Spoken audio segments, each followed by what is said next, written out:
There's a lot of talk these days about objective and subjective morality. So what's the hype? Let's define terms. Objective morality would say certain behaviors are right or wrong regardless of people's opinions or preferences. Subjective morality would say if you believe something is right, it's right for you regardless of what others think. Or if you believe something is wrong, it's wrong for you regardless of what others think. Subjective morality may seem reasonable to some, but think about this. If someone preferred to be racist and mistreated others because of the color of their skin and subjective morality were true, then it would be okay to be a racist. Or if an individual wanted to torture babies for fun and subjective morality were true, then it would be okay to do that behavior. But we know racism is wrong and torturing babies for fun is wrong. We then conclude it is objectively wrong to be racist or to torture babies for fun. Another way you could say it is wrong to be racist or torture babies for fun regardless of people's opinions or preferences. Very importantly, we conclude there is an objective standard for right and wrong. Some would argue this morality comes from evolution. They would say evolution has passed down this perfect standard. But evolution means change, and something that changes would be imperfect. So that rules out evolution being the culprit for this perfect standard. On the contrary, something perfect can't change because if it did change, it would be imperfect. Therefore, this morality would have to come from a source that is perfectly good and unchanging. That rules out humans because humans are imperfect and always changing. Something else to understand is if there isn't a perfect standard, there isn't a standard. Why would it have to be perfect, you might ask?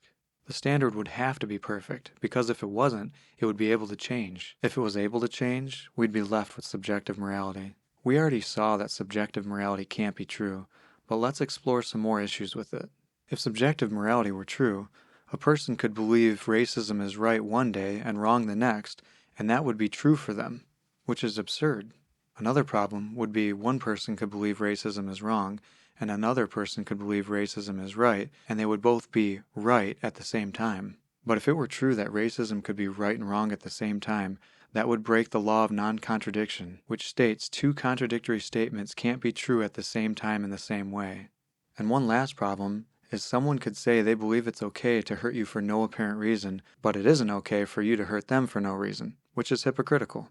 This is how we know morality can't be subjective, and there must be a perfect moral standard. Another thing to point out is we didn't create this moral standard, we discovered it. If this moral standard were subjective, we would decide what is right and wrong, which would mean we create the standard. But because the standard is objective, we discover what is right and wrong, and certain behaviors are right or wrong regardless of what we think or prefer. Importantly, what this shows is this perfect moral standard is transcendent. For example, racism is wrong regardless if there are any humans alive to be racist.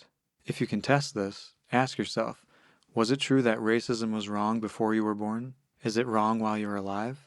Will it be wrong after you die?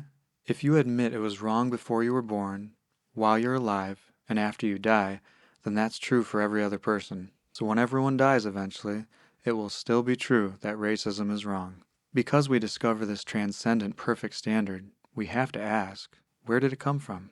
Also, the source of this perfect standard would have to be conscious. Why is this important? You can't know something is right or wrong if you're not conscious. Let me illustrate. Has a tree branch that fell on your house ever apologized for destroying your roof? Or has the water that you're jet skiing in told you to knock it off for displacing it? Or do the apples that you're about to eat cry out, "Please don't eat me, I want to live"? Of course not. None of these things are conscious. But human beings are conscious, and this source for objective morality would also have to be conscious.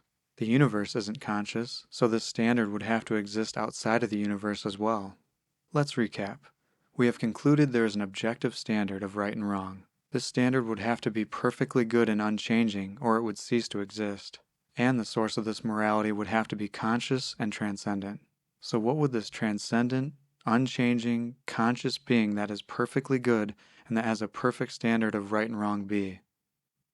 God.